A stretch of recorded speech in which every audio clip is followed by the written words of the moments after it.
Media Gem family. Today we have the rare opportunity to go to the copperbelt with a School of Mines Engineering students. Today the School of Mines Engineering students have the opportunity to visit the mines on the copperbelt for the first time. Some students today will be seeing the mines firsthand, and they will be, learning a lot of things from the mining engineers that are there, that will be giving them a bit of knowledge about the mines and how everything is run. So today I have Gertrude, the project coordinator of the trip, of the field trip, and I'll be asking a couple of questions concerning the entire trip. And from that, I'll be asking some students from the School of Mines to see their reaction and how they feel to visit the mines on the copperbelt for the first time. So Gertrude, how are you? I'm fine, and how are you? Fine, thank you. Being the project coordinator of this trip, how did you guys come to, this project? How did you prepare everything so that the School of Mines Engineering students can experience the mines on the copperbelt? All right, so basically this is a field trip that's mandatory for the third years, mining engineering and geotechnical engineering students. Right. So it's organized by the school basically. Yes, so the only thing that we had to really help out with as our school association on ZAMS is in terms of transportation and just minimal things, but it's a school that's fully funded by the School of Mines. School of Mines, yes. Right. So from here, when the bus comes, where will the students be staying? Okay, so the students will be staying at Lapidary. Lapidary? Yes, Lapidary Training Center in Ndola. That's where they'll be staying. Right. Yes. Right. So from there, the very same day when you arrive, are you going to go to the mines, or the next day you have a certain regimen that you follow in order to cover the entire copperbelt mines there? Well, there are sessions like the first day, like today, when they arrive there. Right. The first thing that they'll do is they'll have a talk with people at the Lapidary Training Center, because there they teach, it's like a college for gemstones.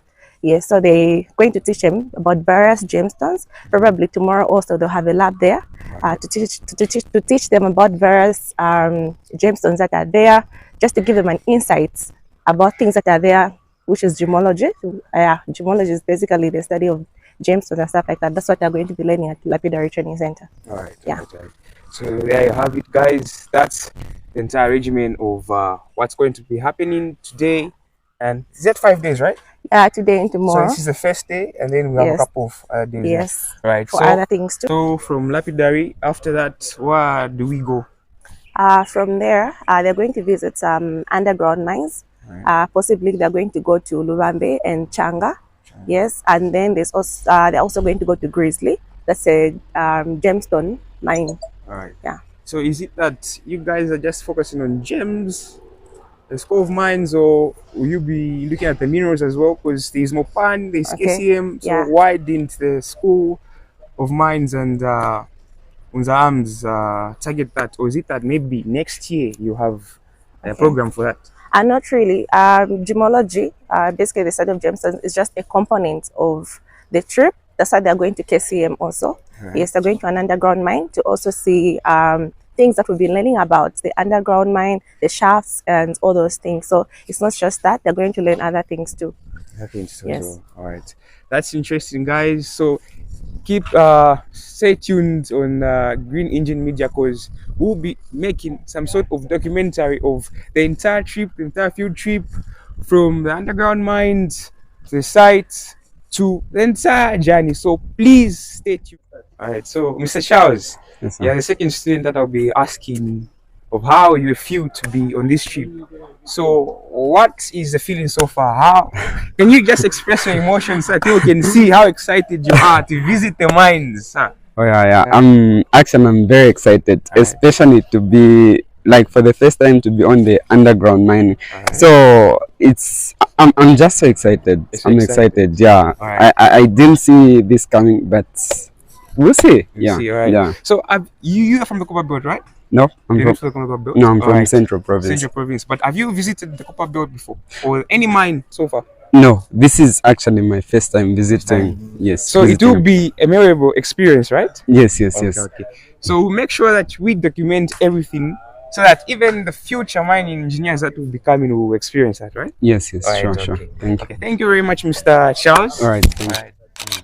Right. Our third student for the short, interview is Mr. Joshua Skanika. Most of you that have watched some of our episodes from Engineering Chronicles might know this familiar face. Does Lonin ring a bell? Anyway, so this is Mr. Joshua. So, Mr. Joshua, how do you feel, going to Copper Belt and visiting the mines? Was this your first time or maybe second time? To be honest, okay, I'm from the copper belt actually. Yeah, Uh-huh. I come from the copper belt, but I feel like it would be a great experience going that side because me coming from the copper belt, I've never had the chance like to like just go inside the mines or just hearing okay, there's a mine and all that stuff. Yeah, but this would be my first time like going inside the mines. Going inside But the I'm mines. from the copper belt actually. Right. Yeah. So, what are some of your expectations when you go there? What do you so is for you to go for you to go to the Copper Belt from here? Obviously, you have some kind of expectations that you have so that you can learn and be a better mining engineering student. So, what are some of your expectations for this field trip? Okay, it's like seeing the way we learn, like we just learn theoretically. So we never had the experience when you talk of a shaft, you don't know what. So I feel like it will be amazing. I think I look forward to like seeing the real things Real we things. talk in class. Yeah. Right, right. Yes. So, what are some of the ways that you have for Unza Arms? Okay. For them preparing this for you because they care. It's not easy to prepare this trip. This trip is very grand. You guys are going to the Copper Belt. Of course, you have accommodation that needs to be paid for. So, what words do you have for Unza Arms in a nutshell as we wrap up this interview? Okay, to exams, I would really appreciate them because it's not easy. Arranging such a trip, seeing that it's very long journey, like going to the copper belt, transport and accommodation, it's really a lot. So thank you, exams. Shout out to you and keep working hard. We appreciate. All right. Thank you very much, Mr. Skanika. Thank you so And much. just for those that have not watched his interview on Green Engine Media, please do go on our channel, search Green Engine Media on Facebook and YouTube, and watch Engineering Chronicles Student Series Episode 2. Thank you. Oh, Mr. Roderick Campbell, Yes, sir. you are going to a field trip today, right? Yes, sir. Right, so, how does it feel? I feel very excited. All right. Yeah. Okay. So is it that this is going to be the first time that you'll be visiting the mines on the Copper Belt, or maybe you have had an experience where because let's say maybe you have been to the Copper Belt and there are a couple of mines. There's Mopani. Have you been close to these mines, or this will be the first time that you'll be entering the premises of a mine? Actually, this is my first time going to the copper belt, and it's my first time to go and see the mines. The That's it. mines Yes, out sir. there. All right. So, what words do you have for Unza Arms concerning the trip? Are you really, really appreciative of what they're doing for you? Do you really think that a couple of more trips in the future would really help you to be the mining engineer that you envision for the next 5 years after you complete your school and everything? Okay, actually, Unzams is doing a great job. Right. Yeah, because this is a source of inspiration and also a source of exposure. Right. As we go that side, we are going to see things that we've been learning and apply them that side. So, for the other generation or for the people who are coming, it should be a culture of learning it every day, such that when they are learning and seeing what they have been learning in class, they will be able to apply that even as they go back. Some wise words from Mr. Campbell over here.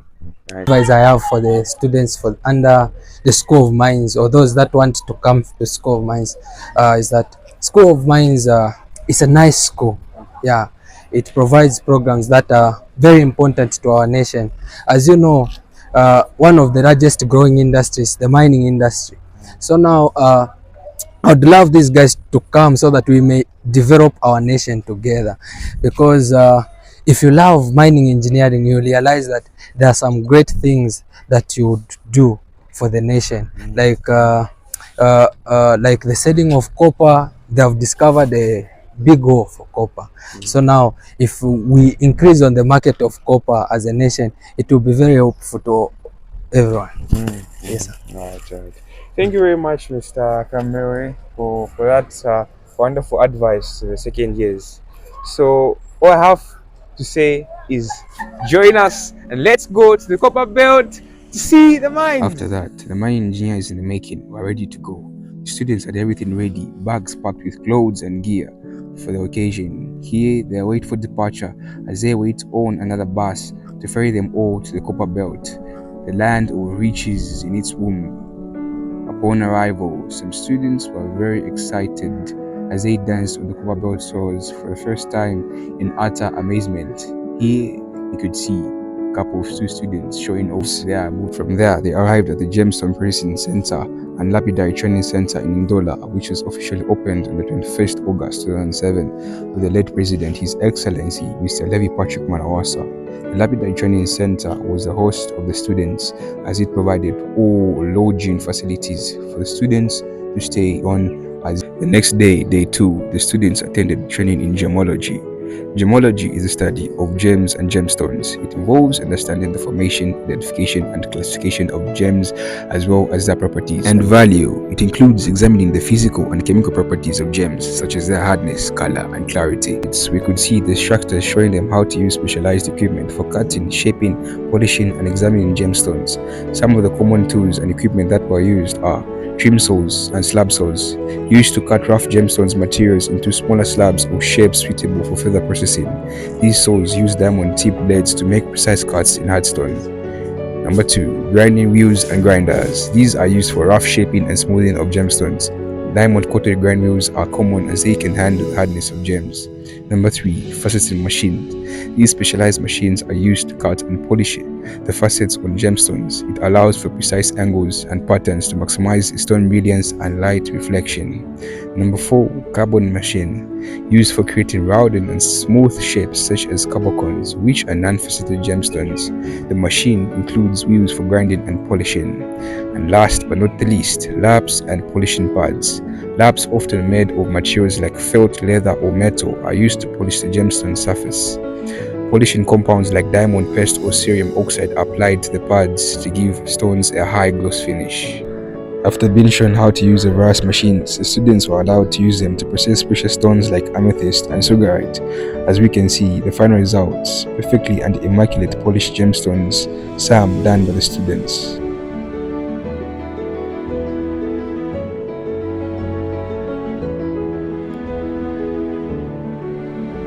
On day 3, the Green Engine Media team and mining engineering students were ready to go to Lubambe Copper Mines. Lubambe Copper Mine is a large-scale copper mining operation located in the copperbelt province of Zambia, 300 kilometers away from Lusaka, near the town of Chililabombwe. The mine is part of Zambia's rich copper mining history and is one of the major contributors to the country's copper production. It is a joint venture primarily owned by Irama Capital, a private equity investment company specializing in mining, and ZCMIH Holdings, a state-owned mining company in Zambia. The mine extracts copper ore from underground operations and processes it into copper concentrate.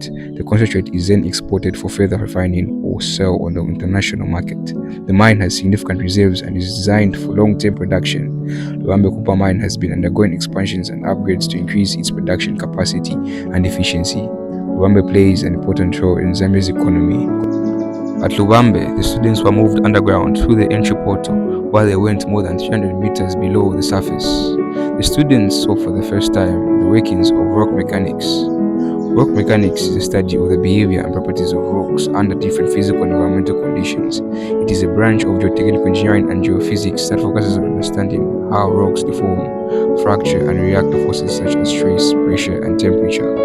Rock mechanics plays a critical role in various fields including mining, civil engineering, petroleum engineering, and earthquake studies. Some key aspects of rock mechanics are: it is essential for ensuring the safe design and construction of structures in or on a rock, as well as for the construction of industries like mining and oil.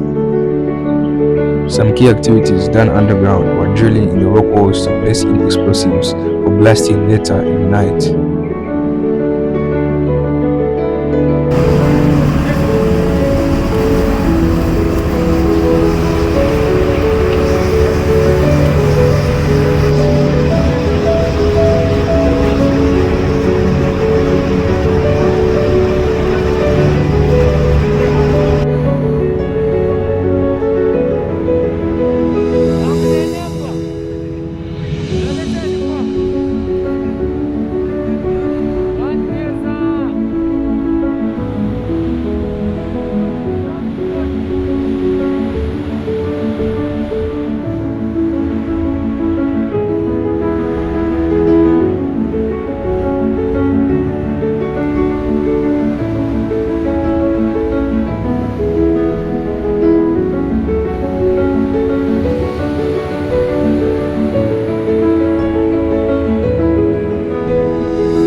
delving deep into the intricate underground mines of Lubambe, the students emerged, their face marked with a fair mixture of awe and determination. The experience of witnessing firsthand and inner workings of the mines, the deafening sounds of machinery echoing through the tunnels, and the sight of miners toiling tirelessly left an incredible inspiration in their minds. As they surfaced from the depths of the earth, the students were greeted by the warm smiles of the Lubambe mine staff, who generously shared their knowledge and experiences with the eager learners. Engaging with conversations, the seasoned professionals provided valuable insights into the practical aspects of the mining operations, further enriching the students' understanding of the industry. Having dedicated 5 days to exploring the vast reaches and wealth of the copperbelt region, the once curious and now motivated mining engineering students embarked on their journey back to Lusaka. The journey was not just a physical return but a symbolic transition, as they carried with them a newfound sense of purpose and drive to excel in their chosen field. Armed with first-hand experiences, practical knowledge, and a network of industry professionals, the students returned to Lusaka with renewed vigor and determination to strive for greater heights in their academic and professional pursuits. The time spent in the mines of Lubambe had not only broadened their horizons, but also ignited the passion with them to make a meaningful impact in the world of mining and engineering. And that marks the end of our documentary.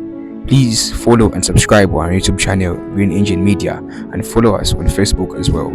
Thank you very much for staying tuned with us. Goodbye.